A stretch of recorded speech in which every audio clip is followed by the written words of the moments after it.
can you guess why I needed to show Peter Atwater this Frazer Rice clip? Let's play a teaser, see if you can guess. Every quadrant has a story that is a function of our imagination. Anytime we're talking about the future, we're imagining. We exist in a culture where people believe they have to be confident to be successful. And what my framework shows me, we need to be resilient to be successful. Not that I spend all day, every day trying to apply it to my day job, but sometimes it intersects. Is to say, how can I tell a story where the technical is applied to the audience in a way that they get the problem and why it needs to be solved? I think of it as a triangle: stories, actions, feelings. And if I know one of them, I can deduce the other two. Think you know the answer? I have so many cool people I want to introduce you to. Get in the network, Cultish Creative on YouTube. It's out now. Roll it.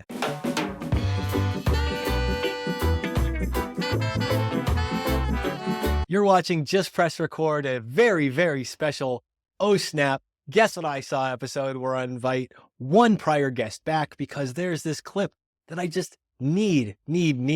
Not that it's an intervention, as one guest already asked, but I need to play him this clip. So who's here with me today? He is the Marinus of Tyre, of keeping your decisions out of a funeral pyre, the Ptolemy of unpacking the what and why behind what people say, the Anaximander of strategic candor, the Amerigo Vespucci of hanging it on with Sloopy. Yes, it can only mean one thing. The cartographer of confidence himself has returned. Peter Atwater, welcome back to Just Press Record. I am delighted to be here, Matt. And I'm thinking that you may have the potential for a second career on Cameo, just offering introductions for people. I'd pay $500 for that. The incredible part of this is I keep joking. Like I'm aiming, and I'm not joking. I'm gunning for a hype man for hire gig. Maybe Cameo is the missing ingredient. I'll do voicemail messages or something. Yeah. All right. I love this idea. So I had to have you back on, but I got to ask you this first. Like, how's everything going? I mean, we talked about a year ago. The book's been out. What's the last year been like in your life? It's been wild because I thought I had written a book for economists and for business leaders and investors. And I keep being drawn to different groups. The self-help community has really picked up on the framework and how valuable it is to people who are in the stress center, not only to help them visualize it, but to take action, to be able to say, okay, you feel uncertain, you feel out of control. What is one thing you could do? The most interesting conversation I had was with the sports psychologist, head of player performance for an NBA team. And if you saw me on a basketball court, you would know that that is not my turf. But I see you mid-court dropping those the Steph Curry stuff. Come on. No. But he loved this framework in the context of coaching and how you can see during a game players moving from box to box and trying to figure out how do we help a player. Most coaches, a player comes off the court and they say, God, you didn't look very confident out there. Now the conversation is, okay, where didn't you have certainty? Where didn't you have control? Because again, those are actionable. So these are just a couple of the conversations that I've had that I never imagined would come from the framework. But it's very cool to see how receptive people have been and how quickly they want to use it. That's fantastic. And I'm so not surprised because that was my takeaway in the book. You can go watch the review I did of the book for this purpose too. It is so much broader reaching than just yes, you see it and markets people are going to immediately put it into corporate strategy and stock prices and understanding stuff like that. But it's so much broader. Any other cool domains besides sports that you've just been shocked on how somebody's picked it up and run with it? Trying to think where else I've been. Industry groups looking at it, trying to figure out strategic planning. I'm working on a really interesting one now, looking at high school students. Um, we have a whole generation of children who were raised post 9/11, post the financial crisis, who view uncertainty as unsafe. And so there's this avoidance that comes in trying to avoid all levels of uncertainty. Derek Thompson did a great column for The Atlantic focused on, he called it the antisocial culture that we have, but it's really a uncertainty avoiding culture. And one of the challenges is, how do you take students who have largely been in the passenger seat, who are eager followers, and move them into the launch pad? How do you get rid of the certainty and give people control who've wanted to avoid control their entire lives? It's a really interesting project. Really interesting, and especially interesting, you as a teacher, academic person who's in front of these young people, but also I think the framing of this problem, it's easy to get wrong, right? It's easy Mhm. as a older person to misunderstand antisocial behavior as actually fear or being locked in that passenger seat, as you put it. Yeah. Yeah, there's a huge amount of avoidance. And you think about helicopter parents and bulldozer parents and, all Oh, of you these mean that had long-reaching ramifications? Yeah. Yeah. Oh my god. And, as kids, go outside and play and don't come back till dinner. That was putting us in the launch pad every day to the point where it just became normal. Yeah, be home by dark. Yeah. Apparently, yeah, maybe that's the pathway to getting Yeah. your future cameo done for you. Yeah. So I had you on because I had this question of, why did Peter Atwater need to hear this Frazer Rice clip? We're going to see if at the end of the episode you can guess, you at home too, why I needed to play Peter this clip. But let's take a second. I'm going to play this clip for you in the audience, and then we got to talk about it.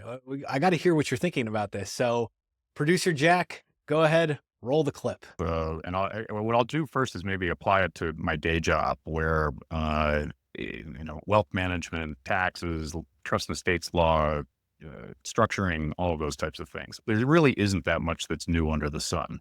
And when you're going out and either marketing or you're trying to tell a story to get a client to understand something that they should understand and deal with, or otherwise address an issue, or take action, or feel something, or to let them know that there are issues around the corner, you've got ultimately a lot of different tricks up your sleeve that you have to think about. And in the horror world, those are tropes, which are things that the fan base has come to rely on through their deep experience with the genre. And some of them that exist out there: the final girl, the twist at the end, uh, don't go upstairs, the call's coming from inside the house, those types of things. If you go into wealth management marketing, those things all exist. And then there will be advancements or things that move forward a little bit. In wealth management, there's a big sort of behavioral finance, estate planning, tax planning, all of these things that suddenly seem very novel. They're not new in any way, shape, or form. But then if you apply it to what's going on in horror, it'll be something like found footage, or vampires, or this year it's werewolves, or maybe it's period pieces or something like that. And all of these things, everything, there isn't a lot that's new under the sun, but there are definitely different ways to think about how that works. And the part that I find interesting about the horror genre, and not that I sort of spend all day, every day trying to apply it to my day job, but sometimes it intersects, is to say, how can I tell a story where the technical, which you can find anywhere, is applied to the audience in a way that they understand, they feel, they get the problem and why it needs to be solved. And I think that's what a lot of horror directors and talent try to do. Is they have a set of tools, whether they're adroit with them or not, but they come equipped with some sensibilities. They come equipped with some stories. They come equipped with some ways of doing things. And they know at the other end of the table, the eyeballs across, that are watching what they're doing, that they have to cause an emotion to happen or they fail. And in a sense, it applies almost everywhere. It could be law, it could be wealth management, it could be accounting even, or, any sort of advice component where you have to have a real relationship with somebody. If you don't connect, it's over and it doesn't work. All right, Peter, you've seen this clip. I think I have to ask this first. I know you know Frazer Rice because I've seen you back and forth with each other. How well do you know Frazer? I know Frazer pretty well. We worked together at Wilmington Amazing. Trust. Amazing. And in fact, I also know Frazer's dad a little bit too.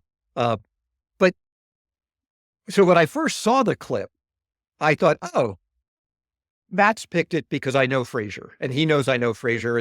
And if we're going to promote books, I really encourage folks to read his book, Wealth Actually, because it's really a valuable tool as people think about wealth, which is different from thinking about money. Heavily endorsed as a practitioner too. I refer it to financial advisory friends all the time as a really great book. Go on. Yeah.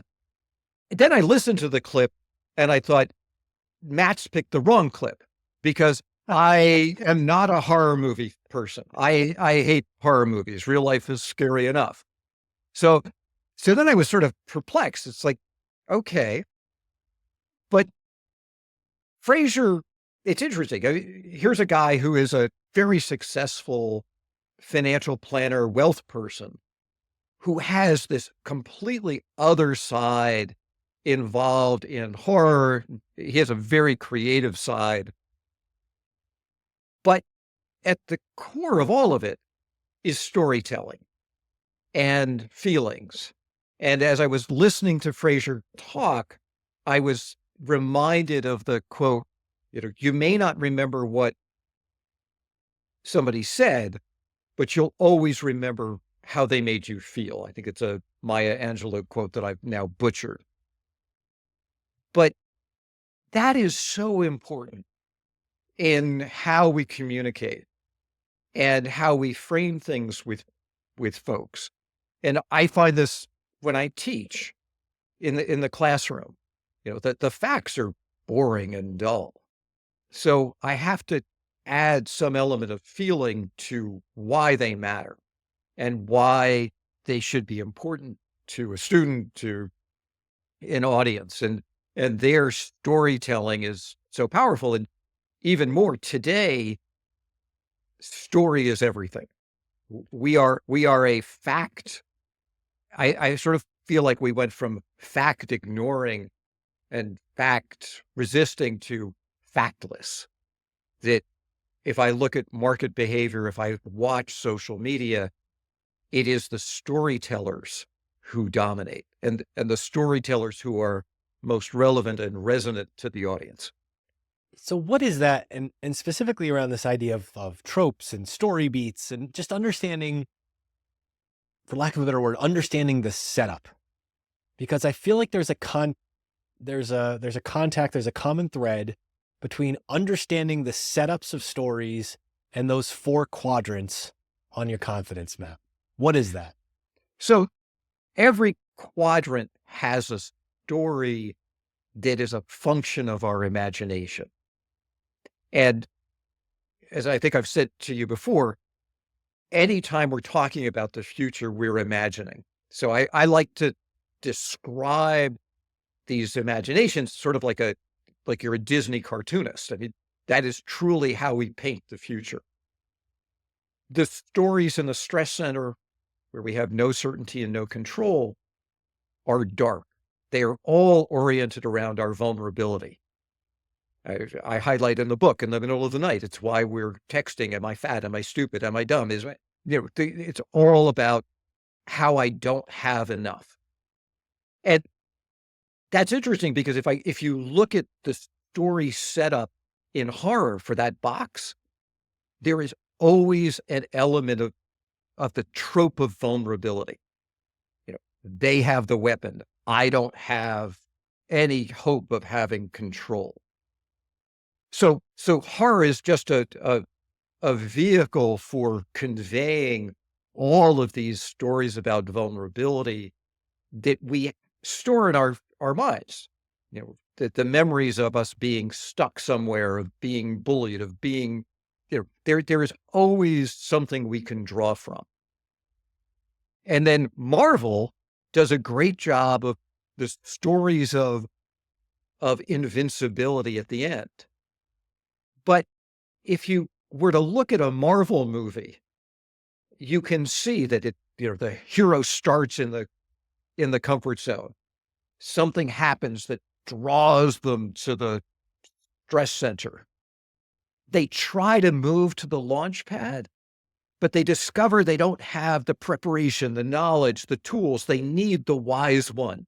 And so they have to go to the passenger seat where they learn the secrets of success, of survival, the skills, the sensei the wise one.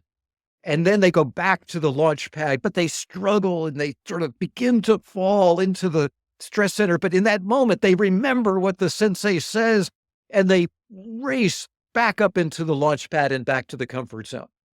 That is every Marvel movie generated. It is also the classic hero's journey.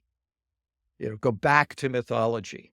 We come to that migration story over and over and over because it is each of the box stories that we learn from. One thing that I so greatly appreciate, and you're making me even appreciate this even deeper right now in this conversation, is the fact that these quadrants that you have in the book, it's not a clock, it's not linear. And that was one of the things when I was hearing Frazer describe this that made me immediately think of you, because we want these things to go in a straight line, and it's so not the case. Talk about the non-linearity. Yeah, one of the first exercises I give my students is learning to drive, the process of learning to drive. And you see these scrambles of drawings. It's an awkward dot to dot because real life moves us around. I use in the overview of my book, a airplane ride. We like to think that it's linear, that I go down, I come back. The only place, Matt, where I can demonstrate that clearly is the daily life of an emergency room doctor. They go back and forth and back and forth and back and forth in a very linear way as quickly as they can. But even there, if I was to break it into moment by moment by moment, you would see that they're going all over the place. It just is on a very accelerated basis. And why I think this all matters is we exist in a culture where people believe they have to be confident to be successful. And what my framework shows me over and over is we need to be resilient to be successful. That it's learning how to navigate and move from box to box to box. That's what is behind every successful person you've ever met. Any horror movies in the Atwater household? Any growing up or anything that you saw never again? I can remember. Liked?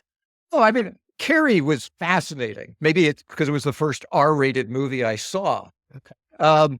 But yeah, I find their ability to move a crowd quickly into the bottom depths of the stress center fascinating. From the images to the music to the it's a sense around experience. Watch a horror movie with Looney Tunes playing in the background. You can't. And I think there's lessons in that for us in our storytelling. That it has to be multidimensional. And again, your goal is feelings, and we think of feelings as emotions, but think of it in terms of sight, sound, touch, smell. These are it's perception, and in my research, one of the things I've learned is that to the extent you can appeal to one of our five senses, you will succeed at gaining confidence faster. It's why you have all that plastic wrapping on toys. If you can see it, you trust it more. If you can taste it, seeing is believing, but so is touching, so is hearing, so is smelling. That those perceptive tools are vital in the confidence building process. And I can't help but think when you say that too, they're vital in understanding how to process your feelings and emotions. And this feels very Viktor Frankl. That's kind of the key to resilience. Yeah, manage them, realize what they are. And I think that's what my framework is so helpful, is enabling folks to say, oh, I'm here. I'm in this box. Therefore, I know these are all the bad things I'm likely to do, but this is also what I need to do. And particularly in the stress center where everything feels uncertain, just being able to say, I'm in the stress center today. This is where I'm starting from. These are some tools to get me. This is not only help me understand how I got into this, but maybe even how I get out. And it's temporary. The more you see that life moves you around, the more you realize, I'm here for now. It always changes. So here's the real question. Do you want to take a guess at my trite little answer on why I think I needed to show you this clip? You want to take a stab? What do you think? I think part of it is you knew I knew Frazer. You're also a fan of Frazer, I know. But you showed how two very different folks approach ultimately the same story. I'm probably wildly off. No, you're wildly on, and especially from, I don't think I quite could have harnessed the emotional aspect of that until we had this conversation and how much of a role that played. So what I wrote is confidence mapping isn't linear, but it is story-centric. And really it's always story-centric. And the more you understand, I think, those stories and the feelings that move with those stories, the more there's the self-agency aspect of it, of understanding where you are on the map and where it goes. But then also if you're leading others, or if you're making decisions, or whether you're leading a classroom or you're a student trying to figure out the next part of your life, this helps you give context, not just to yourself, but the things you're hearing from other people too. And that is a profoundly valuable tool that you've laid out here, Peter. Yeah, I think of it as a triangle: stories, actions, feelings. And if I know one of them, I can deduce the other two. And that's really useful if I'm dealing with other people. Listen to their stories, because they're revealing so much more than what they're saying. Every single time. Peter Atwater, if people want to find you, connect with you, get you in their network, where's the best place to check you out on the internet? So I'm peteratwater.com. You can find me on Twitter and Blue Sky and LinkedIn, Peter_Atwater in most of those places. All the places. One more plug. Make sure you get this book. One of my favorite books of 2024, easily. Peter Atwater, thank you so much for joining me. Thank you so much for joining me today. And we're out. Thanks for joining us. Like, comment, and hey, subscribe below to Cultish Creative on YouTube if you haven't already. As the good compliance people want me to remind you, Matt Zeigler, that's me, is a managing director at Sunpoint Investments. The opinions expressed in this podcast do not necessarily reflect the opinions of Sunpoint Investments. No information on this podcast should be construed as investment advice. Securities discussed in the podcast may be holdings of clients of Sunpoint Investments. I hope you've been entertained. I hope you found this useful. I hope you talk to a professional before you try any of this stuff at home. And most of all, I hope you've subscribed. Be nice to each other out there. And don't forget, head over to cultishcreative.com and let's make curiosity a habit together. And I'm out.